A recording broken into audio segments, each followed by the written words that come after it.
नमस्कार दोस्तों, आज बात होने वाली है हम लोग की एक नए चैप्टर की ओर, जहां हम लोग देखेंगे कि कैसे 600 बीसी के अंदर जो नए नए संप्रदाय आ रहे हैं, नए नए विचार आ रहे हैं, उनका बेस क्या बना। क्योंकि आपको मैंने बताया था कि उत्तर वैदिक काल तक आते आते धर्म और समाज के क्षेत्र में बहुत सारी समस्याएं शुरू हो गई थीं। बहुत सारे सिद्धांत, बहुत सारे प्रिंसिपल्स ऐसे बनने लगे थे जिसकी वजह से समाज के एक बहुत बड़े वर्ग को हानि होने लगी थी। और उसी समस्याओं का समाधान खोजने के लिए हमने उपनिषद काल अर्थात वैदिक काल के अंत से ही हमने प्रयास करना शुरू कर दिया था। और उसका जो समाधान हमें एक्चुअल में मिला है वो उपनिषद काल में, क्योंकि उपनिषद काल तक तो उसका बेस बन गया था, लेकिन जो एक्चुअल समाधान मिला है वो हमको 600 बीसी मिला है। अब वो कैसे हुआ, क्या हुआ, चलिए शुरुआत करते हैं। देखिए, जो सेगमेंट का नाम हम लोग पढ़ते हैं, इस सेगमेंट का नाम है एज ऑफ महाजनपद। ठीक है, हम लोग क्या पढ़ते हैं? Age of Mahajanapada. आराम समझाता हूं ये चक्कर क्या है। Age of Mahajanapada, Mahajanapadas, Janapadas. देखो, एज ऑफ महाजनपदास की बात करोगे तो ये वो समय है जब भारत में महाजनपदों का विकास हो रहा है। अब महाजनपदों को क्या कहते हैं आसान भाषा में? सर, महाजनपद का आसान भाषा मतलब होता है बड़े बड़े नगर। बाकी महाजनपद क्या होते हैं, जब हम लोग महाजनपद वाला चैप्टर पढ़ेंगे तब अलग से करेंगे। अभी आसान भाषा में समझ लीजिए कि महाजनपद का मतलब होता है बड़े बड़े नगर। जैसे कि आपने सुना होगा मगध, जैसे सुना होगा अवंती, जैसे सुना होगा कौशल। तो बड़े बड़े जो महाजनपद निकल कर आए हैं उस समय की बात कर रहे हैं। तो एक समय चल रहा है कि जब भारत में बड़े बड़े महाजनपदों का विकास हो रहा है, भारत में जो अर्बनाइजेशन है, भारत में जो नगर हैं वो दोबारा लौट रहे हैं। क्योंकि भारत में जो पहली बार नगर देखे गए थे वो हड़प्पा सभ्यता के समय देखे गए थे। अब दोबारा नगर देखने को मिल रहे हैं। ये भारत का सेकेंड अर्बनाइजेशन है, भारत का दूसरा नगरीकरण है। और ये समय क्या चल रहा है? ये समय चल रहा है भारत में 600 बीसी। कौन सा चल रहा है? 600 बीसी। और अगर इस 600 बीसी की जगह पे हम ये लिख दें कि सेकेंड सेंचुरी बीसी है तो भी सही है। अगर आप सेकेंड सेंचुरी बीसी लिखते हो तो इसमें भी कोई समस्या आपको नजर नहीं आनी चाहिए। तो आप स्पष्ट करो कि भारत का ये वो समय है जब एक तरफ भारत के अंदर अर्बनाइजेशन हो रहा है, दूसरी तरफ भारत के अंदर सोसाइटी के अंदर, है ना, सोसाइटी के अंदर और रिलीजन के अंदर बहुत सारी समस्याएं हैं। आप सोसाइटी पढ़ोगे तो भी समस्या है, और अगर आप रिलीजन का क्षेत्र देखोगे तो भी समस्या है। और सोसाइटी और रिलीजन के अंदर जो समस्याएं हैं, उन समस्याओं का हम समाधान खोजने की कोशिश उपनिषद काल से ही कर रहे थे, जिसका व्यवहारिक समाधान जो है वो हमें 6th सेंचुरी बीसी में बुद्धा और महावीरा के द्वारा देखने को मिला है। बुद्ध महावीर ने समाज की कमियों को और उनकी समस्याओं को बहुत ही व्यवहारिक तरीके से दूर करने की कोशिश की है। अब सबसे पहले हम उस समस्याओं को समझेंगे जिसकी वजह से समाज में अनरेस्ट पैदा हो गया था, और किस किस को समस्या थी इसको भी समझने की कोशिश करेंगे। क्योंकि जब तक आप समस्याओं को नहीं समझोगे तब तक आप समाधान नहीं समझ सकते। तो आइए शुरुआत करते समस्याओं के ऊपर। अगर आप प्रॉब्लम्स की बात करोगे, समस्याओं की बात करोगे, तो सबसे पहले क्या समस्या आपको नजर आएगी? देखो, सबसे पहले जो समस्या आपको नजर आ रही है वो है वर्ण व्यवस्था। ये जो वर्ण व्यवस्था है ये बहुत बड़ी प्रॉब्लम थी, जिससे समाज के एक बड़े वर्ग को हानि हो रही थी। जहां वर्ण व्यवस्था की बात की जाए तो जहां वर्ण व्यवस्था जो है, पहले आप जानते हो कि कर्मधारित थी। ऋग वैदिक काल तक आते आते कैसे थी? कर्मधारित थी। लेकिन जब ये लेटर वैदिक पीरियड में गई तो लेटर वैदिक पीरियड में इस वर्ण व्यवस्था को, जहां पे 4 वर्ण है, ब्राह्मण, क्षत्रिय, वैश्य और शूद्र, ये जो ब्राह्मण व्यवस्था है जो कर्मधारित थी वो किसमें शिफ्ट हो गई? वो शिफ्ट हो गई जन्म में। और अब क्या व्यवस्था है, अब क्या नियम है कि आपका जन्म जिस व्यवस्था में होगा आपको वही काम करना होगा। अगर आपका जन्म जो है ब्राह्मण परिवार में हुआ है तो आपको पढ़ना पढ़ाना पड़ेगा। अगर आपका जन्म जो है क्षत्रिय परिवार में हुआ है तो आपको क्षत्रिय वाले काम करना पड़ेगा। आपका जन्म अगर वैश्य परिवार में हुआ है तो व्यापार करना होगा। अगर आपका जन्म शूद्र परिवार में हुआ है तो आपको दूसरों की सेवा और ऐसे लेबर वाले काम करने पड़ेंगे। बात समझ में आ रहा है कि नहीं आ रहा है? इसीलिए समाज के अंदर अनरेस्ट पैदा होना शुरू हो गया था। समाज का हर व्यवस्था जो है वो चैलेंज कर रहा था सिस्टम को, क्या ये चीज सही नहीं है। अगर एक सामान्य कुल का, वैश्य कुल का आदमी है तो ऊपर क्यों जा सकता नहीं है? अगर शूद्र कुल का आदमी है तो वो पढ़ने पढ़ाने काम क्यों नहीं कर सकता? तो समाज के एक बड़े वर्ग में इस व्यवस्था को लेकर बहुत सारी समस्याएं थी। अब एक एक क्लास को क्या क्या समस्याएं थी उसको सबसे पहले डील करते हैं। सबसे पहले हम पकड़ेंगे क्षत्रियों को, कि क्षत्रियों को क्या प्रॉब्लम थी। क्षत्रियों की बात की जाए तो क्षत्रिय का समस्या क्या है?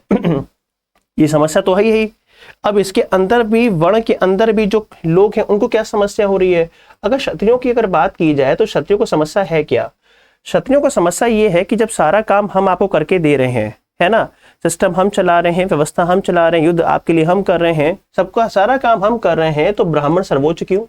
तो वो ब्राह्मण की सर्वोच्चताओं को हमेशा चैलेंज करते हुए नजर आ रहे हैं। याद रहे, ये बात स्पष्ट है कि नहीं है कि क्षत्रियों को सबसे ज्यादा दिक्कत किससे हो रही थी? ब्राह्मण से दिक्कत हो रही थी। वो कह रहे हैं कि सारा काम जब हम करते हैं तो ब्राह्मण सर्वोच्च क्यों?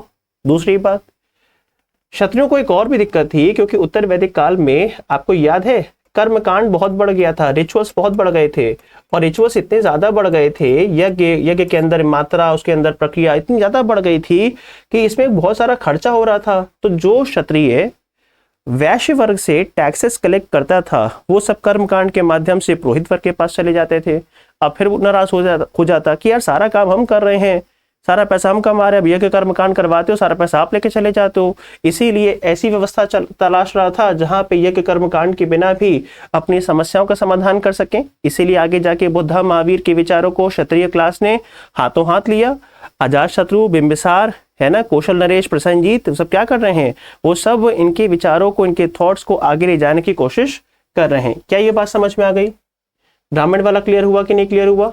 हाँ, मतलब ये क्षत्रिय वाला क्लियर हुआ कि क्षत्रिय वर्ग जो है वो कह रहा है कि सारा काम हम करते हैं तो ब्राह्मण सर्वोच्च क्यों? और दूसरी बात यह है कि कर्मकांड के वजह से सारा पैसा हमारे हाथ से निकल जा रहा है। एक और समस्या समझ में आती है, क्षत्रिय वर्ग इसलिए भी नाराज हो रहा है, जो एक बहुत बड़ा समस्या है, वो ये भी है कि क्षत्रियों को बोला जा रहा है कि आप शासन करिए, आप एडमिनिस्ट्रेशन संभालिए, आप व्यापार नहीं कर सकते हो, आप खेती नहीं कर सकते हो। और मैंने बताया कि अर्बनाइजेशन का पीरियड है, और जो कि अर्बनाइजेशन का पीरियड है, इसीलिए इस समय व्यापार अपने चरम पर है। क्योंकि व्यापार अपने चरम पर है तो पैसा कहाँ पर है? शासन व्यवस्था में कि ट्रेड में बहुत पैसा है, और ट्रेड में जो कि पैसा है, इसीलिए क्षत्रिय चाहता है कि एक ऐसा सिस्टम हो जहां हमको एक वर्ण के अलावा दूसरे वर्ण के काम भी करने की अनुमति मिले। क्योंकि पैसा कहाँ है? शासन में नहीं है, पैसा है ट्रेड में। आज भी दुनिया का सबसे अमीर आदमी जो है वो एक शासन चलाने वाला नहीं है, दुनिया का सबसे अमीर आदमी एक व्यापारी है। समझ में आ रहा है कि नहीं आ रहा है? आप इन विचारों को क्लियर करिए, तभी आपको समझ में आएगा कि आखिरकार गौतम बुद्धा के विचारों को या महावीर के विचारों को 16 महाजनपदों के राजाओं ने हाथों हाथ क्यों लिया? बहुत जटिल सवाल है। बात समझ में आ रही है? उसके बाद आप देखो ना, ब्राह्मण क्षत्रिय हो गए, क्षत्रिय जो है इस व्यवस्था से काफी नाराज थे, इसीलिए बहुत सारे क्षत्रियों ने वैदिक कर्मकांड का बड़ा विरोध किया। जैसे कि आपको एग्जाम्पल मैं देता हूं, आपको कुछ दार्शनिक राजा मिलेंगे। दार्शनिक राजा समझते हो क्या होता है? दार्शनिक मतलब होता है फिलोसफर, फिलोसफर मतलब होता है जो सोचता है, विचारता है क्या सही है और क्या गलत है, और जो गलत है उसका क्या विकल्प हो सकता है। मैं फिर बोल रहा हूँ, दार्शनिक मतलब क्या सही है क्या गलत है, और जो गलत है उसका क्या विकल्प हो सकता है। कौन सोचता है? दार्शनिक। और बहुत सारे सोचने वाले राजा निकल कर आते हैं। जैसे कि एग्जाम्पल के तौर पे देखो, काशी क्या है? बनारस एक पहले जनपद हुआ करता था, आगे जाके महाजनपद बन जाएगा। काशी में एक राजा मिलेंगे जिनका नाम है अजातशत्रु। अब देखो सिंपल सी बात बता रहा हूँ, अजातशत्रु जो मगध वाले वो दूसरे हैं, और काशी के अजातशत्रु दूसरे हैं। एक और देखिए, मद्र डायनेस्टी पंजाब के अंदर है। मद्र डायनेस्टी जो पंजाब के अंदर, इन्हें कैकई भी कहते हैं, है ना, कैकई भी कहते हैं। समझ में आ रहा है कि नहीं आ रहा है? यहाँ की भी राजा, समझ में आ रहा है कि नहीं आ रहा है? यहाँ के भी राजा जो थे वो भी काफी नाराज हो गए थे, वो एक ऑल्टरनेटिव सिस्टम की तलाश कर रहे थे, है ना। कैकई के अश्वपति, नाम नोट कर लीजिएगा, अश्वपति। यहाँ के राजा का नाम क्या था? अश्वपति। बात समझ में आ रही है? तो क्षत्रिय क्लास काफी ज्यादा नाराज है कि भाई जो व्यवस्था आप चला रहे हो वो चीज सही नहीं है। अब इसके अलावा ब्राह्मण वर्ग पे आइए। ब्राह्मण वर्ग अपनी व्यवस्था से क्यों नाराज है? दो कारण है। ब्राह्मण वर्ग इसलिए नाराज है क्योंकि उसको पहली बात है कि व्यापार करने का मौका नहीं मिल रहा है, क्योंकि नियम कायदे कानून ऐसे हैं जिसमें बताया गया कि आपको पुरोहित वाले काम करने पड़ेंगे, और पुरोहित वाले काम करके सबको उतना लाभ तो हो नहीं रहा था। अगर कोई सिस्टम होता है तो सिस्टम में सबको लाभ नहीं होता। जैसे ऑनलाइन टीचिंग है, जैसे मैं ऑनलाइन टीचिंग की बात करूं तो ऑनलाइन टीचिंग में सबको लाभ थोड़ा ना हुआ। जैसे विकास देवी कीर्ति सर इस रेस से बहुत आगे निकल गए, खान सर बहुत आगे निकल गए इस रेस के अंदर, लेकिन बहुत सारे टीचर्स ऐसे जिनका जो मार्केट था पूरा शटडाउन हो गया कोविड के बाद। तो आप समझो ना, सबको एक जैसा लाभ नहीं मिलता है व्यवस्था का, इसीलिए बहुत सारे ब्राह्मणों को लाभ नहीं मिल रहा था। बहुत सारे ब्राह्मण चाह रहे थे कि हमको व्यापार करने की अनुमति मिले, हमको एग्रीकल्चर करने की अनुमति मिले, लेकिन सिस्टम अलाउ नहीं कर रहा है। तो इसीलिए वो कैसे व्यवस्था की तलाश कर रहे थे जो आगे जाके उनको अन्य काम करने को मौका दे। इसीलिए देखो बुद्धा के विचारों को बहुत सारे ब्राह्मण ने एक्सेप्ट किया। जब बुद्धा जो है सारनाथ से राजगृह जा रहे थे तो रास्ते में दो इनको ब्राह्मण मिले थे, एक का नाम था सारीपुत्र और एक का नाम था मुगलायन।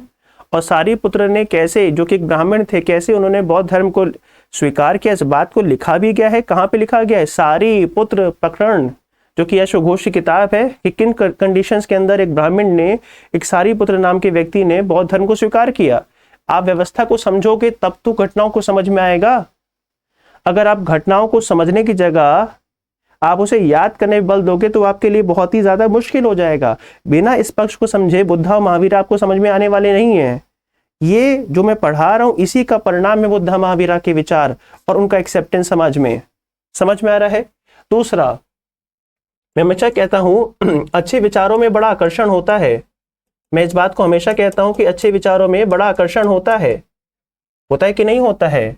ब्राह्मण इस बात को समझ रहे थे कि जो हम करवा रहे हैं कर्मकांड वो गलत है ना। हम कर्मकांड के नाम पे लोगों को गारंटी दे के बैठे हैं कि अगर आप यह कर्मकांड कर दोगे तो आपके सारे समस्त काम बन जाएंगे, जबकि बन नहीं रहे थे। इसीलिए ब्राह्मण क्लास ही जान रहा था कि वो गलत हो रहा है, इसीलिए ब्राह्मण क्लास भी कूदा। उसने कहा कि जो चीज हो रही है वो गलत हो रही है। तो ब्राह्मण का विरोध करने वाले कौन? ब्राह्मण। इंटेलेक्चुअल क्लास निकल कर आ गया। अच्छे विचार नहीं होते तो भगत सिंह नहीं होते, अच्छे विचार नहीं होते तो गांधी नहीं होते, अच्छे विचार नहीं होते तो अंबेडकर नहीं होते, अच्छे विचार नहीं होते तो सुभाष चंद्र बोस नहीं होते। अच्छे विचारों में हमेशा आकर्षण होता है। अच्छे विचारों ने हमेशा व्यक्ति को मोटिवेट किया है कि अपने हिस्से ऊपर उठ के समाज के लिए काम करना। बात समझिए, अच्छे विचार बहुत आकर्षित होते हैं। बड़ा सुंदर सा केस है, मैं उस केस को आइडेंटिफाई करना चाहूंगा। 2020 के आसपास की बात है, दशहरा चल रहा था। दशहरे की बात है जब एक हम लोग दशहरा देख के लौट रहे थे, अपने घर बैठे हुए थे, सोफे के बैठे हुए थे मैं तो, तभी एक खबर आई कि एक कुछ भीड़ के ऊपर से ट्रेन चली गई थी। शायद आपको वो यह घटना याद होगी, 2020 के आसपास घटना है, 2020-21 की घटना है ये, कि भीड़ के ऊपर से ट्रेन चली गई थी। उसमें जिसने रावण का किरदार निभाया था उसने देखा था कि ट्रेन आ रही है और भीड़ ट्रैक पे बैठी हुई है। अब वो जान रहा था कि अगर मैं ट्रैक की तरफ भागा तो हो सकता है कि बहुत सारे लोग मार दिए जाएं, या हो सकता है कि मेरी मौत हो जाए। लेकिन वो रावण जिसने रोल प्ले किया था वो भीड़ की तरफ भागा, ये जानते हुए कि मेरी जान जा सकती, वो गया और उसने जाने के बाद में बहुत सारे लोगों को पुश किया, लेकिन ट्रेन की चपेट में वो आ गया और मारा गया। तो वो कहने के लिए तो रावण किरदार निभा रहा था, लेकिन वास्तव में वो कौन था? समझ रहे हो? उन लोगों के लिए तो वही राम थे। दूसरों के लिए सेक्रीफाइस करना, ये जानते हुए कि हमारी जान जोखिम में जा सकती है, लेकिन अपने अधिकार, अपनी स्वार्थ से ऊपर उठने की जो क्षमता होती है वो किसमें होती है? अच्छे लोगों में होती है। समझ में आया कि नहीं आया? आगे चलते हैं सर। वो मैं वाकया कभी भूल नहीं पाता, उस फैमिली का क्या वो मुझे नहीं पता। उस घटना के बाद देखिए मैं पढ़ा रहा हूँ, मेरे रोंगटे खड़े हो गए, आपको कैमरे में दिख रहा होगा तो मेरे रोंगटे खड़े हो जाते हैं इस घटना को जब भी मैं सुनाता हूँ। ये पता होते हुए कि आपके प्राण जाने वाले हैं, फिर भी आप दूसरों को बचाने के लिए अपने प्राणों की आहुति कर देते हो। आगे चलते हैं। समझ में आया कि नहीं आया? ट्रेड क्लियर हुआ, अच्छे विचार क्लियर हुए, ये नाराज हो गए थे। उसके बाद मैंने बताया आपको कि जो आपका वैश्य क्लास है, सर वैश्य क्लास भी बहुत ज्यादा नाराज हो रहा है। क्यों नाराज हो रहा है? वैश्य क्लास कह रहा है कि सारा पैसा कमाते हम, टैक्स पे करते हैं हम, फिर भी हमारा जो कैटेगरी है वो 3rd नंबर पे है। क्यों भाई? उसके बाद में ब्राह्मण व्यवस्था में ये समस्या चल रही थी कि सूद पर, है ना, इंटरेस्ट पे पैसा लेना अलाउ नहीं था। क्योंकि इंटरेस्ट पे पैसा लेना अलाउ नहीं कर रहे थे ब्राह्मण क्लास, तो इसीलिए मन में सवाल उठा हुआ था कि अगर इंटरेस्ट पे पैसा नहीं लेंगे और नहीं देंगे तो व्यापार कैसे करेंगे? आपको लगता है कि आपके पास जो पूंजी होती है उससे व्यापार कर सकते हो? नहीं, व्यापार में रिस्क लिया जाता है, और जो कि व्यापार में रिस्क लिया जाता है तो रिस्क लेने के लिए मार्केट से पैसा उठाना पड़ेगा, और मार्केट में जो आपको पैसा देगा वो इंटरेस्ट लेगा। लेकिन सिस्टम अलाउ नहीं कर रहा है, इसलिए एक ऐसे सिस्टम की तलाश कर रहे थे जहां पे आपको आसानी से इंटरेस्ट से पैसा मिल जाए। इसलिए बुद्धा महावीरा क्या कहते हैं कि सूद पर पैसा देना चाहिए, लेकिन कितना रैशनल, है ना, रैशनल करना चाहिए, लेकिन मना नहीं किया। देखिए जिन जिन समस्याओं का था उन्हीं समस्याओं के समाधान के परिप्रेक्ष्य में बुद्धा बोलेंगे, इसे याद नहीं करना है। ठीक है, आगे चलते हैं हम लोग। उसके बाद में ये समझ में आ गया। उसके बाद में जब अर्बनाइजेशन हो रहा है तो अर्बनाइजेशन की वजह से बहुत सारे नए नए क्लास आ रहे हैं। अब नए नए जो क्लास आ रहा है उसे कहाँ फिट करें ये समझ में नहीं आ रहा था। उसके बाद में शूद्र क्लास जो है वो भी नाराज था। शूद्र क्लास क्यों नाराज है? पहली बात, व्यवस्था में किस नंबर पे बैठा हुआ है? चौथे नंबर बैठा हुआ है। उसके पास तो ना तो एजुकेशन का राइट है ना, ना तो वो पढ़ाई कर सकता है और ना वो बाकी अन्य काम कर सकता है, उसमें प्रतिबंध बहुत सारे हैं। वो तो कह रहा है कि बार हमको यज्ञ की कर्मकांड करने को ले दो। वुमेन्स की कंडीशन भी यही है। वुमेन्स की बात भी करें तो वुमेन्स के ऊपर भी हमने बहुत तरह के प्रतिबंध लगा दिए हैं। उनके एजुकेशन के राइट बहुत हद तक छीन लिए गए हैं, शिक्षा का अधिकार बहुत हद तक छीन लिया गया है, और चूंकि शिक्षा का अधिकार नहीं है इसलिए रोजगार भी उनके पास भी उतना नहीं है। तो महिलाओं की दशा बहुत गिरी हुई थी। महिलाएं भी चाह रही थी कि ऐसा सिस्टम मिले जो हमें हमारी समस्याओं के समाधान पे बात करे। शूद्र क्लास चाह रहा है कि कैसा व्यवस्था मिले जो हमारी समस्याओं की बात करे। उधर स्लेव्स जो थे, दास थे, वो दास अलग नाराज हैं कि सारा काम हमसे करवाते हो और हमें 1 रुपए का कोई लाभ नहीं मिलता है। एक ऐसी व्यवस्था मिले जहां हमको भी सम्मान मिले। बुद्धा क्या कहते हैं कि जिन दास के दम, आगे जाके बुद्धा ही तो बोलेंगे, जिन दास के दम पे इतना कमाते हो उनके प्रति एहसान समझो, उनकी जरूरतों को पूरा करने पे ध्यान दो, लिबरल अप्रोच अपनाओ। समस्या जो है उन्हीं के समाधान की बात हो रही है, उससे उलट कोई बात नहीं होगी। और समझो, कर्मकांड की बात करें तो उत्तर वैदिक काल तक आते आते कर्मकांड बहुत ज्यादा बढ़ गए थे। बढ़े थे कि नहीं बढ़े थे? पढ़ाया मैंने आपको अच्छे से। कर्मकांड बहुत भयानक बढ़ गए थे। ये वही कर्मकांड है, ये वही कर्मकांड है, याद करिए, ये वही कर्मकांड है जहां बताया जा रहा था कि आपको यज्ञ करना होगा, क्योंकि मनुष्य के भाग्य का निर्धारण ईश्वर करता है और ईश्वर तक पहुंचने का रास्ता क्या है? यज्ञ। अगर यज्ञ सही से कर लिया तो आपके बिगड़े हुए काम बन जाएंगे, और अगर नहीं किया तो आपके जो बनते हुए काम वो बिगड़ जाएंगे। मनुष्य डरा हुआ है तो मनुष्य जो है कर्मकांड कर रहा है, लेकिन यज्ञ कर्मकांड करने के बावजूद भी समाधान नहीं निकल रहा है ना, क्योंकि इस समय अर्बनाइजेशन हो रहा है, लोग पैसे के पीछे भाग रहे हैं, मेंटल स्ट्रेस बहुत ज्यादा है। क्योंकि जब आप पैसे के पीछे भागोगे तो कभी काम बन जाएगा, कभी काम आपका नहीं बिगड़ेगा, या कभी आपका काम बिगड़ जाएगा। और जो कि कभी काम बन जाए कभी काम बिगड़ जाएगा तो आपको स्ट्रेस बहुत होगा, और जब स्ट्रेस होगा, और ब्राह्मण वर्ग क्या कह रहा है कि आप यज्ञ कर लो, यज्ञ कर लो तो काम बन जाएगा, और काम नहीं बन रहा है तो उसको लग रहा है कि अरे कौन सिस्टम है, तुम तो गारंटी लिए थे भैया, समाधान कहाँ निकल नहीं रहा है। क्योंकि वो समाधान जो बताया गया वो समाधान से अधिक स्वार्थ पर टिका हुआ था, इसीलिए समाधान नहीं निकल रहा है। ये वही समय है जब पशु की बलि बहुत हो रही है, और पशु को बलि कर दोगे तो क्या होगा? पशु बलि करते ही अर्बनाइजेशन प्रभावित हो जाएगा, एग्रीकल्चर प्रभावित हो जाएगा। अगर आप जानवरों को काट काट के मार दोगे तो खेती बाड़ी में कहाँ यूज करोगे उनको, और खेती बाड़ी नहीं होगी तो अर्बनाइजेशन कैसे होगा? इसीलिए बुद्धा महावीर क्या कहेंगे? Non violence. बुद्धा महावीर के मन में नॉन वायलेंस का विचार कहां से आ गया? अपने आप आ गया। उत्तर वैदिक काल में अति कर दी गई थी, इसीलिए हम एक ऐसे सिस्टम की तलाश कर रहे थे जहां पशु हत्या ना हो। इसीलिए बुद्धा महावीर क्या कहते हैं? पशु हत्या पे बैन लगना चाहिए, प्रतिबंध लगना चाहिए, पशु हत्या नहीं करनी चाहिए, नॉन वायलेंस की बात करते हैं। क्लियर है? जब तक इन समस्याओं को आप नहीं समझोगे, बुद्धा आपको हमेशा याद करना होगा।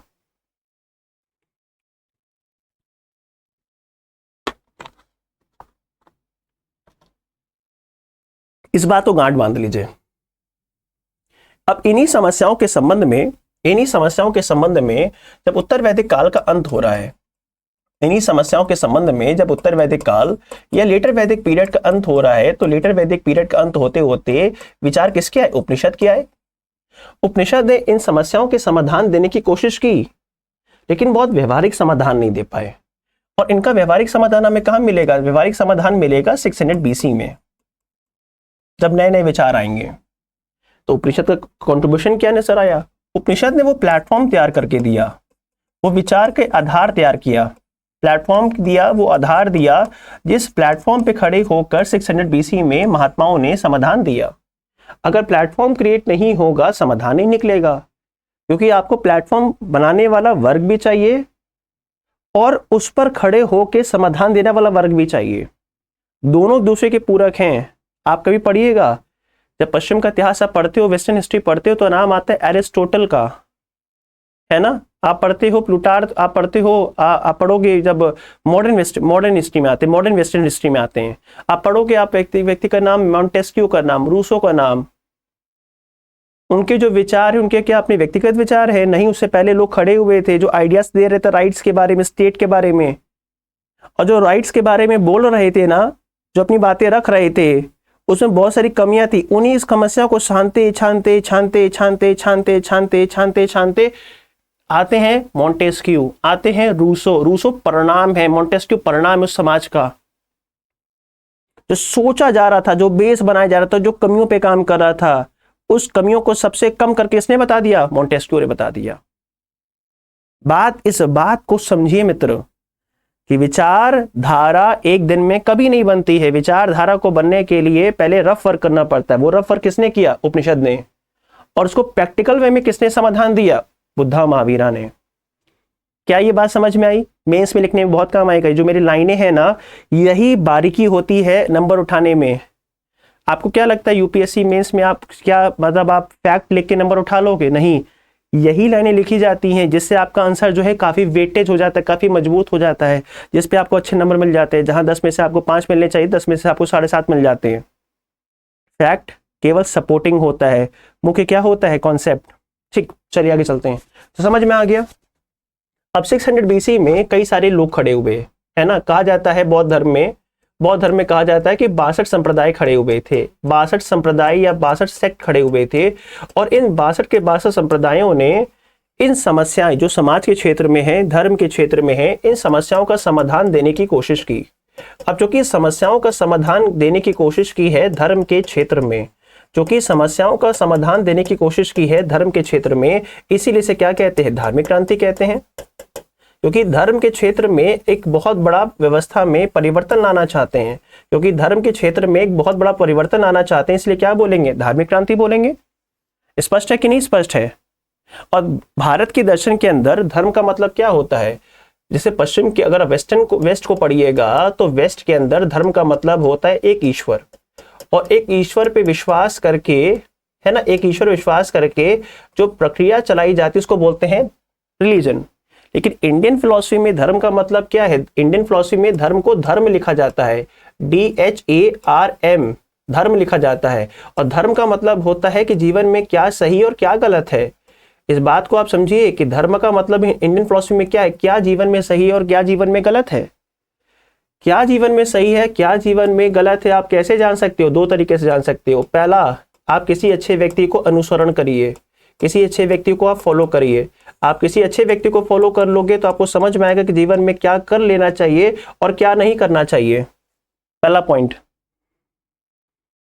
समझ में आ रहा है कि जीवन में क्या करना चाहिए, क्या नहीं करना चाहिए। इस बात की समझ आपको तब होगी जब आप किसी व्यक्ति को फॉलो करो अच्छे। या दूसरा तरीका क्या होता है? जब आप तर्क करो, जब आप लॉजिक लगाओ, जब आप रीजनिंग करो कि क्या जो बातें बताई जा रही हैं क्या ये तर्कपूर्ण है, क्या ये व्यवहारिक है। जब आप तर्क करते हो, विवेचना करते हो, एनालिसिस करते हो, तब समझ में आता है कि, और तर्क करने के लिए आपको बुद्धि का इस्तेमाल करना पड़ेगा। तर्क करते तो समझ में आता है कि क्या सही है क्या गलत है। इसलिए चूंकि इस समय के लोगों ने बुद्धि का इस्तेमाल किया, लोगों ने लॉजिक करके सत्य को जानने की कोशिश की, इसीलिए इसे क्या कहते हैं? इसीलिए इसको कहते हैं बौद्धिक आंदोलन। बौद्धिक आंदोलन समझ में आ रहा है कि नहीं आ रहा है? जहां हमने बुद्धि विवेक का इस्तेमाल किया, अपने माइंड का यूज किया सत्य को जानने के लिए, उस पर लॉजिक किया, इसीलिए इसको बौद्धिक आंदोलन भी कहते हैं। और चूंकि इस आंदोलन को लीड किया था, ऐसे लोगों ने जिन्होंने घर परिवार को छोड़ा, ऐसे लोगों ने लीड किया जिन्होंने घर परिवार को छोड़ा। जैसे बुद्ध महावीर वो व्यक्ति थे जिन्होंने घर परिवार को छोड़ दिया, क्योंकि बुद्ध महावीर वो व्यक्ति थे जिन्होंने घर परिवार को छोड़ा। इसीलिए इस आंदोलन को हम कहते हैं श्रमण आंदोलन भी कहते हैं। श्रमण मतलब ऐसे लोग, SHRAMAN, श्रमण मतलब ऐसे लोग जिन्होंने घर परिवार छोड़ दिया। और श्रमण को हिंदी में श्रमण भी कहते हैं। ऐसे लोग हैं जिन्होंने संन्यास धारण कर लिया, इसलिए इसको निवृत्ति मूलक भी कहते हैं। अरे जिन्होंने परिवार छोड़ दिया वो क्या हो गए? संसार से निवृत्त हो गए। निवृत्त मतलब त्यागी हो गए, है ना, सेक्रीफाइस करने वाले त्यागी हो गए, निवृत्ति मूलक कहते हैं। सर ये बड़े खतरनाक सवाल हैं। यूपीएससी प्रीलिम्स से यूपीएससी मेंस, जहां चाहे वहां पूछो, हर चीज समझ में आ गई आपको। इन 62 के 62 संप्रदायों की खास बात है, इन 62 के 62 संप्रदायों ने ईश्वर को चैलेंज किया हमेशा। ये 2 फिलॉसफी देते हैं। पहला, ईश्वर नहीं है। ये क्या कहते हैं? पहली बात, ईश्वर नहीं है। अगर ईश्वर नहीं है, 2 वेदों में लिखी बातें भी ईश्वर की नहीं है, क्योंकि वेदों के बारे में क्या बोला गया था? वेदों के बारे में बोला गया था कि वेद जो है वो अपौरुषेय हैं। अपौरुषेय का मतलब क्या है कि ये पुरुष की रचना नहीं है, इंसान की रचना नहीं है। अब इंसान की रचना नहीं है तो किसकी रचना है? भगवान की है। पढ़ाया था ना कि वेदों में लिखा हुआ है कि जो वेद है वो इंसान की रचना नहीं, ये तो भगवान की रचना है। और भगवान की रचना है तो भगवान से गलती हो सकती है? नहीं डियर, भगवान से गलती नहीं हो सकती है। अगर भगवान से गलती नहीं हो सकती तो क्या वेदों में लिखी बातें गलत हो सकती हैं? नहीं हो सकती हैं। तो वेदों पे क्वेश्चन मार्क लगाया नहीं जा सकता था। और इन 62 संप्रदायों को कहीं ना कहीं वेदों को कहीं ना कहीं चैलेंज करना था, उसमें जो कमियां थी उसको हाईलाइट करना था, जिसमें ब्राह्मण क्लास भी तो शामिल है। इसीलिए इन समस्याओं का समाधान देने के लिए पहला विचार क्या दिया कि ईश्वर है ही नहीं, भगवान है ही नहीं। और अगर भगवान नहीं है तो वेदों की लिखी बातें भी इन भगवान की नहीं है। और अगर भगवान की नहीं है तो वेदों में लिखी बातें किसकी है? इंसान की है। और अगर इंसान की है तो इंसान से गलती हो सकती है। अगर इंसान से है तो इंसान से गलती हो सकती है। दुनिया में ऐसा कोई इंसान ही नहीं जिससे गलती ना हो। अगर इंसान से गलती हो सकती है इसका मतलब वेदों में लिखी बातें भी गलत हो सकती हैं। समझ में आ गया? वो यही कहने की कोशिश कर रहे हैं कि देखो भैया, वेदों में लिखी बातें गलत है, मैं ये नहीं कहना चाह रहा हूं, लेकिन वेदों में लिखी बातें भी गलत हो सकती, मैं ये कहना चाह रहा हूं। इस दोनों लाइन में बहुत बारीक अंतर है कि वेदों में लिखी बातें गलत हो सकती हैं, सिर्फ मैं इतना कहना चाह रहा हूं। मैं ये नहीं कह रहा हूं कि गलत है ही है, वो अलग चीज होती है। दूसरी बात, फिर कहते हैं अगर ईश्वर है, मैं मानता चलो ईश्वर है, अगर ईश्वर है तो उनसे भी गलती हो सकती है। अगर ईश्वर है तो उनसे भी गलती हो सकती है। और अगर उनसे गलती हो सकती है तो वेदों में लिखी बातें जो कि ईश्वर की हैं तो इनसे भी गलती हो सकती है, वेदों में लिखी बातें भी गलत हो सकती हैं। भारत का दर्शन ऐसा दर्शन है जहां हम ईश्वर को भी कटघरे में खड़ा कर देते हैं।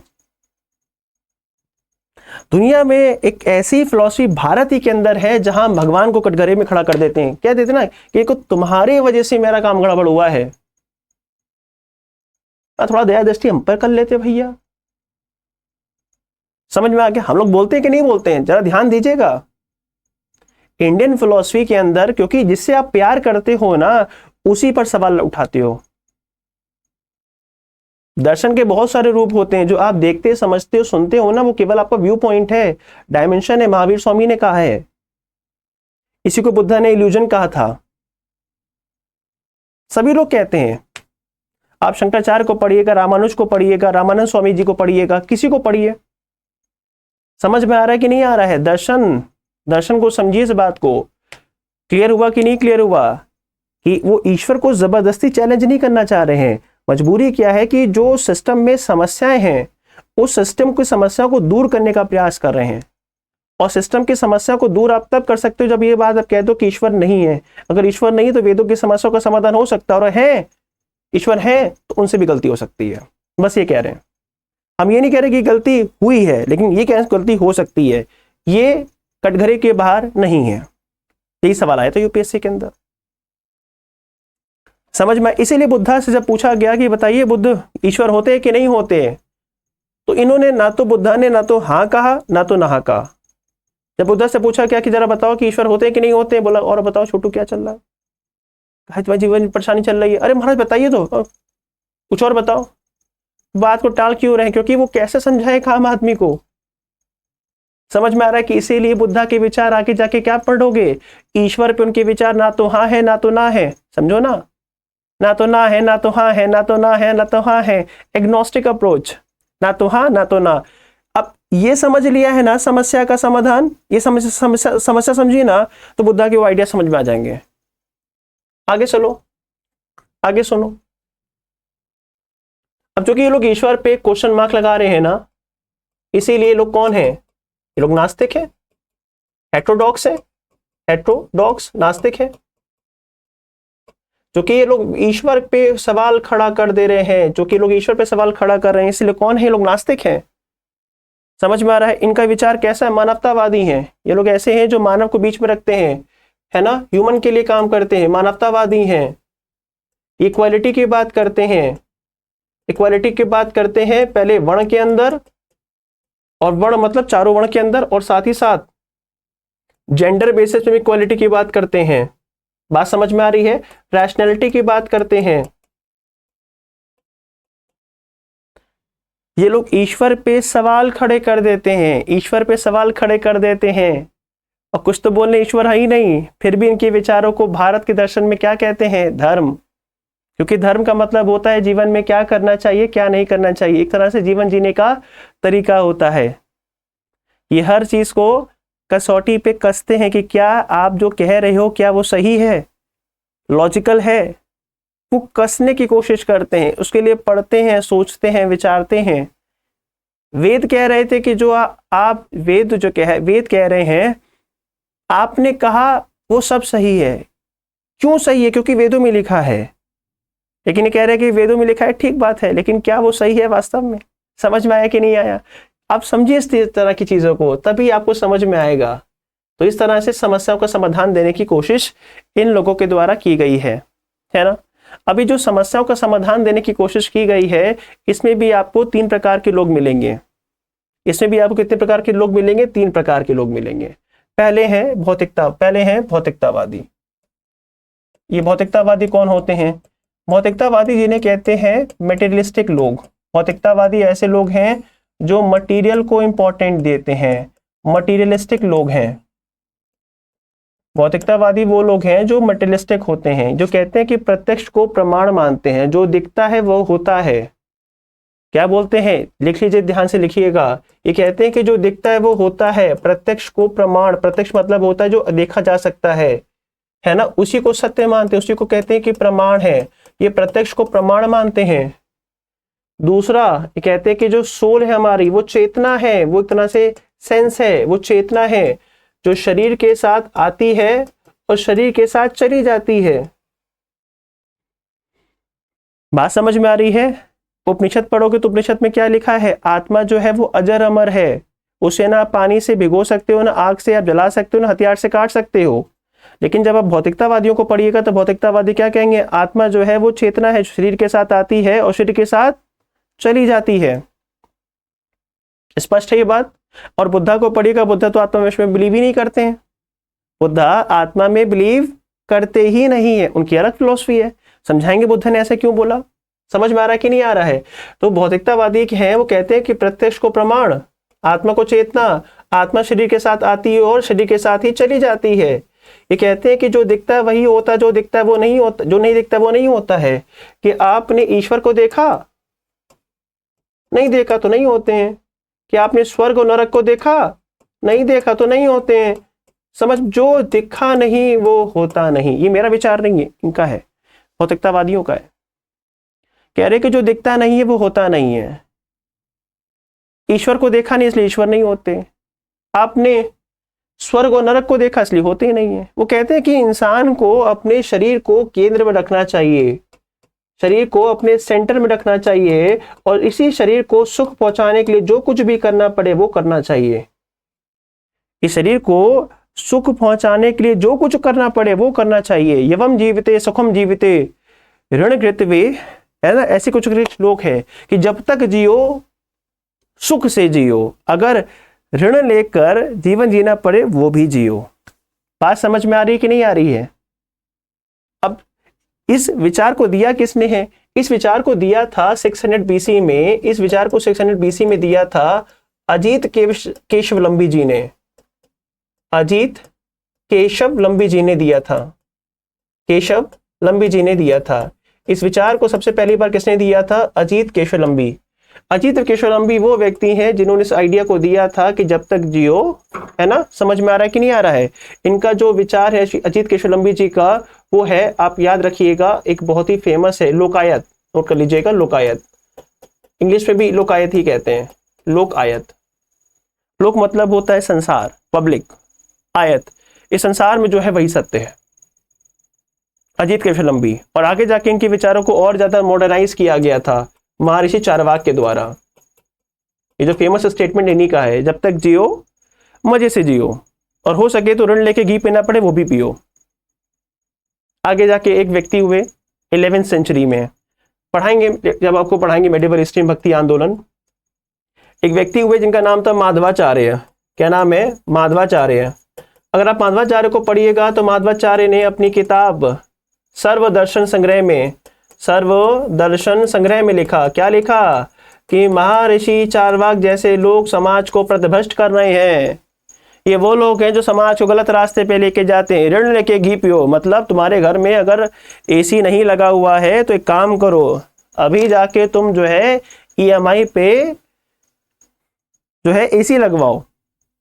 ऐसे होने लगा तो समाज चल चुका। लेकिन महाराज सबसे पहली बात है कि देखो, माधवाचार्य जी भी सही है और चारवाक भी सही है। चारवाक और अजीत केशवलंबी जी का जो विचार है वो 600 BC के अराउंड में है। ये वो समय है जब भारत में अर्बनाइजेशन चल रहा है, भारत में नगरीकरण चल रहा है। और नगरीकरण के लिए आपको व्यापार करना हो, व्यापार के लिए सबसे प्रमुख क्या होता है? विचार। विचार जब तक नहीं हो कि तब तक आप रिस्क ले सकते नहीं हो। आप 2020 में, आप 2023 में खड़े हो, 2023 में अंदर जो सरकार बैठी हुई है, सरकार किस पर ध्यान दे रही है कि लोग ज्यादा से ज्यादा व्यापार करें। इसीलिए आप देखो स्टार प्लस पे वो आता ना था, स्टार प्लस पता नहीं किस चैनल पे आता था, शार्क इंडिया। आपको क्या लगता है कि शार्क इंडिया का जो कॉन्सेप्ट है जहां पे बिजनेसमैन को वो बहुत सारा पैसा देते हैं, शार्क्स काहे देते हैं? क्या सरकार का इन्वेस्टमेंट अफेयर नहीं? सरकार नहीं चाहती है कि लोगों का जो सोचने का तरीका है वो चेंज हो? सॉफ्ट पॉलिसी है कि नहीं है? हम कह के मर गए 10 सालों से कि आप जो है बिजनेस करो, नहीं करोगे। लेकिन जब आपको दिखे कि छोटे छोटे बिजनेस करने से पैसा आ रहा है तो लोग नौकरी तरफ भागेंगे नहीं। नौकरी में आप लिमिटेड कमा सकते हो, बिजनेस में भयानक कमा सकते हो। ये बात सरकार बताना चाहती थी, इसीलिए शार्क इंडिया आ गया। वैसे तो महर्षि चारवाक कह रहे हैं, चारवाक ये तो ना कह रहे कि ऋण लेके घी पियो और वापस ना करो। उन्होंने कहा बात बोला, वो सिर्फ इतना कह रहे रिस्क लेने की एबिलिटी क्रिएट करो। क्योंकि जब तक रिस्क लेने की एबिलिटी क्रिएट नहीं करोगे तब तक ट्रेड नहीं होगा, तब तक अर्बनाइजेशन नहीं होगा। मुद्दा समझ में आया? क्लियर हुआ ये बात? आगे जाके एक और व्यक्ति को पढ़िएगा, है ना, जो भाग्यवादी हैं। ये तो भौतिकतावादी हैं, मेटेरियलिस्टिक लोग हैं, भाग्यवादी, फैटलिस्ट बोलते हैं इनको। भाग्य का खेल खड़ा खड़ा देख, फैटलिस्टिक लोग हैं, फैटलिस्टिक लोग हैं। ये कहते हैं कि भैया जो भाग्य में लिखा है वो होगा। और इस विचार को देने वाले कौन है मैं बताता हूं मैं आपको। एक है मखली घोषाल। अब ये मखली घोषाल कौन है भैया? ये बड़े खतरनाक आदमी है। इन्हों का एक संप्रदाय है, इसका नाम है आजीवक। क्या नाम है? आजीवक। जीवक मत लिखना, जीवक तो बिंबिसार के जो है अवैध पुत्र थे, आजीवक हैं। एक्चुअली में ये जो मखली घोषाल है महावीर स्वामी के मित्र हुआ करते थे। महावीर स्वामी ने 30 साल की एज में अपना घर को छोड़ दिया था। कुछ समय के बाद जब ये 38 साल के आसपास हुए, दर्शन में ऐसा लिखा हुआ है, जब ये 38 साल के हुए तो महावीर स्वामी ने अपने कपड़ों को त्याग दिया था। महावीर स्वामी को कहना था कि जो कपड़े होते हैं वो भी एक तरह की माया है। लेकिन जब ये अपना ज्ञान की प्राप्ति में लगे हुए थे उस 38 साल से पहले, तो मखली घोषाल के मित्र बने थे। लेकिन जिस पल महावीर स्वामी ने अपने कपड़ों को त्याग किया तो मखली घोषाल ने कहा कि यार ये क्या करो भाई, अगर संसार में ऐसे रहोगे तो क्या होगा, लोग क्या सोचेंगे। इसीलिए लेकिन महावीर स्वामी ने कहा ना तो माया है। तो दोनों के विचार अलग अलग हो गए। तो मखली घोषाल ने रास्ता वहां से अलग कर लिया और महावीर स्वामी ने विचार अपना वहां से अलग कर लिया। स्पष्ट है? तो मखली घोषाल का संबंध महावीर स्वामी के साथ में है। अब मखली घोषाल क्या कहते हैं? मखली घोषाल कहते हैं कि देखो, मनुष्य के भाग्य जो है वो ईश्वर के हाथ में है, मनुष्य के भाग्य में नहीं है। तुम्हारे भाग्य में होगा तो ये हो जाएगा, तुम्हारे भाग्य में नहीं होगा तुम्हें नहीं मिलेगा। मतलब तुम्हें आईएएस बनना है, तुम्हारे भाग्य में होगा तो बन जाओगे। अरे इस तरह के विचार जो है बहुत रिलेवेंट नहीं होते हैं, इसलिए मखली घोषाल के विचार बहुत आगे जा नहीं पाए। समाज अगर भाग्यवादी बन जाएगा ना, हमारे भाग्य में लिखा होगा, अरे पूरा भाग्य कहाँ किसने पढ़ा है? भाग्य में लिखा होगा आईएएस बनना, बन जाएंगे, लेकिन उसके लिए मेहनत भी तो करनी पड़ेगी। ये भी तो क्लॉज लिखा हुआ था। आजकल स्कीम चलती है ना, एक पे एक फ्री, नीचे स्टार बना के लिखते हैं, ठीक है। 200 रुपए से ऑर्डर ऊपर करने पे होगा। अगर आपने 200 रुपए से ऊपर का सामान खरीदा है तो उसके ऊपर आपको फ्री मिलेगा। वो टर्म्स एंड कंडीशन अप्लाई होती हैं, वो तो देखो ना, भाग्य में लिखा है वो हो जाएगा, लेकिन नीचे से लिखा होगा मेहनत करोगे तो।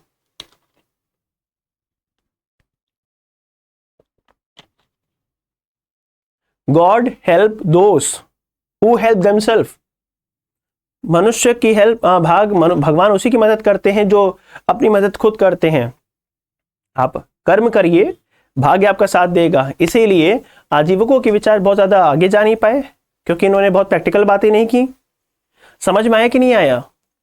इसी क्रम में आप देखिए, आगे जाके आजीविका को पढ़ेंगे हम लोग मौर्य साम्राज्य के अंदर, जहां बिंदुसार का झुकाव इनकी तरफ बढ़ेगा।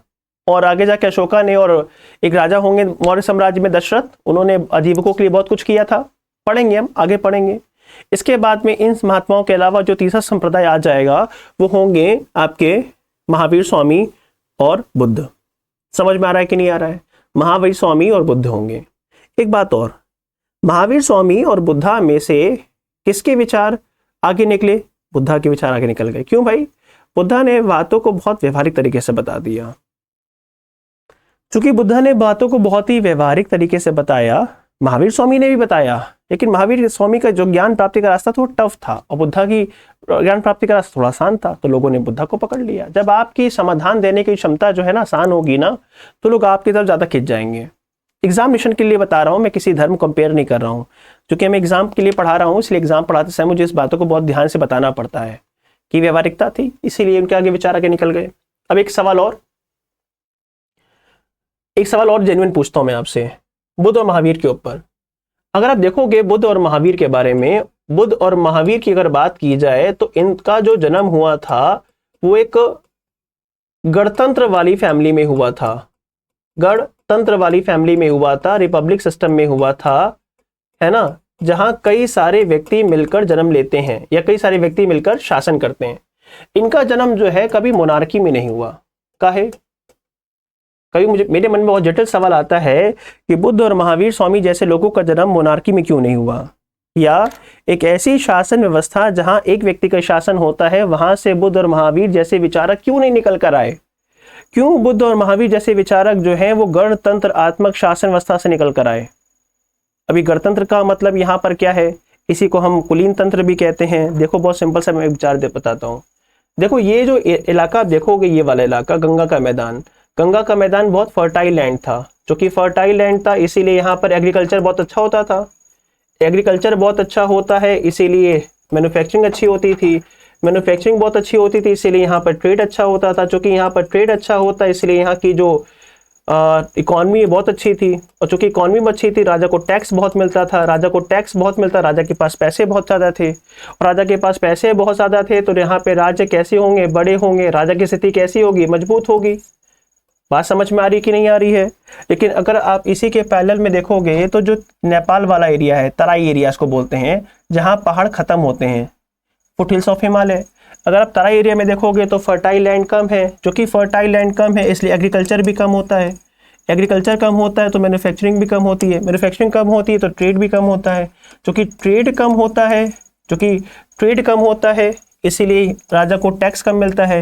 राजा को टैक्स कम मिलता है तो राजा को पैसे कम होते हैं। चूंकि राजा के पास पैसे कम होते हैं, इस राजा के पास जो राज्य है वो भी छोटा होता है। तो यहाँ पर क्या पाए जाएंगे? छोटे छोटे राजा पाए जाएंगे। छोटे छोटे राजाओं को पता है कि अगर हमने एकजुटता नहीं दिखाई तो आने वाले समय में मगध जैसे राज्य जो गंगा के मैदान में खड़े वो कुचल देंगे हमको। इसलिए छोटे छोटे राजाओं ने अपना क्या बना लिया? एक अलायंस बना लिया। और उन अलायंस के अंदर जैसे वज्जी था, वज्जी के आसपास कई सारे राजवंश थे, उन्होंने अलायंस बना लिया। और अलायंस बना लिया तो अब क्या है? अलायंस बनाने के बाद में निर्णय आसानी से हो तो 8 में से किसी एक को लीडर चुन लिया गया है। जैसे कि आपने सुना होगा चेटक का नाम। अब क्योंकि कई सारे राजा एक साथ मिलकर रूल कर रहे हैं तो क्या एक व्यक्ति क्या अकेले सारे फैसले ले सकता है? एक व्यक्ति सारे अकेले फैसले ले सकता नहीं है। जब भी आपको ये बात बोलोगे तो कुछ लोग सहमत होंगे, कुछ लोग सहमत नहीं होंगे। तो आम सहमति से निर्णय लेना पड़ेगा, डिस्कशंस होंगे, समझ में आ रहा है? वोटिंग होगा, या किसी के भी और क्या डायमेंशन हो सकते हैं इस पर बात करने की इस बात की गुंजाइश होगी। जो आप कह रहे हो, सोच रहे हो, सुन रहे हो, उसके अलावा भी कुछ और हो सकता है, इस बात की गुंजाइश होगी। तो जो गणतंत्र शासन व्यवस्था तराई एरिया में चली आ रही थी वहां पर कहना सोचने के अलावा भी विकल्प हो सकता है, इस बात की गुंजाइश थी। लेकिन जो गंगा के मैदान में राज्य खड़े हो रहे थे वहां केवल एक व्यक्ति का शासन था। उसने कह दिया दिन तो दिन, रात तो रात। वहां सवाल उठाने की गुंजाइश नहीं थी। और चूंकि वहां सवाल उठाने की गुंजाइश नहीं थी इसीलिए वहां व्यवस्था पे सवाल उठाया नहीं जा सकता था। लेकिन जो तराई एरिया है, जो फुटहिल्स ऑफ हिमालय है, वहां पे एक ऐसी व्यवस्था है जहां पे व्यवस्था के ऊपर सवाल उठाया जा सकता है, जहां डिसएग्री होने का अधिकार है। और बुद्धा ने भी तो डिसएग्री हुए थे वैदिक व्यवस्था से वो डिसएग्री थे। उनको लगता था कि वैदिक व्यवस्था में बहुत सारी ऐसी चीजें हैं जो सिस्टम के लिए सही नहीं है, और चूंकि सिस्टम के लिए सही नहीं है तो समाधान देना चाहिए, इसीलिए वैदिक सिस्टम का उन्होंने विरोध किया। आसान है कि नहीं आसान है सर? आसान से समझिए, जब तक आसान समझेंगे तब तक समाधान निकलने वाला नहीं है। इसीलिए बुद्धा महावीर जैसे लोग कहाँ निकल कर आते हैं? बुद्ध महावीर जैसे लोग जो हैं वो गणतंत्र से निकल कर आते हैं, ना कि राजतंत्र से। जैसे देखिएगा, बुद्ध के जो पिता थे सिद्धार्थ, बुद्ध के जो पिता थे शुद्धोधन, है ना, शाक्य वंश के, वो भी गणतंत्र का हिस्सा थे। महावीर के पिता सिद्धार्थ, महावीर स्वामी, वर्धमान स्वामी के पिता का नाम सिद्धार्थ, वो भी ज्ञात्रक वंश के थे, और ज्ञात्रक वंश जो है वज्जी संघ का हिस्सा था, तो गणतंत्र का हिस्सा था। स्पष्ट हुआ कि नहीं स्पष्ट हुआ? अंतिम बात, ये जो 600 BC में समाधान हुआ है, ये समाधान हो क्यों पाए, क्रांति हो क्यों पाई? देखिए, दुनिया में बदलाव होता ही तब है, दुनिया में बदलाव होता ही तब है जब 4 चीजें होंगी। जैसा पहला, समाज में समस्या होनी चाहिए, तभी क्रांति होगी। समस्या होने के बाद में उसका समाधान होना चाहिए। समझ में आ रहा है कि नहीं आ रहा है? समाधान होना चाहिए। समाधान कैसा होना चाहिए?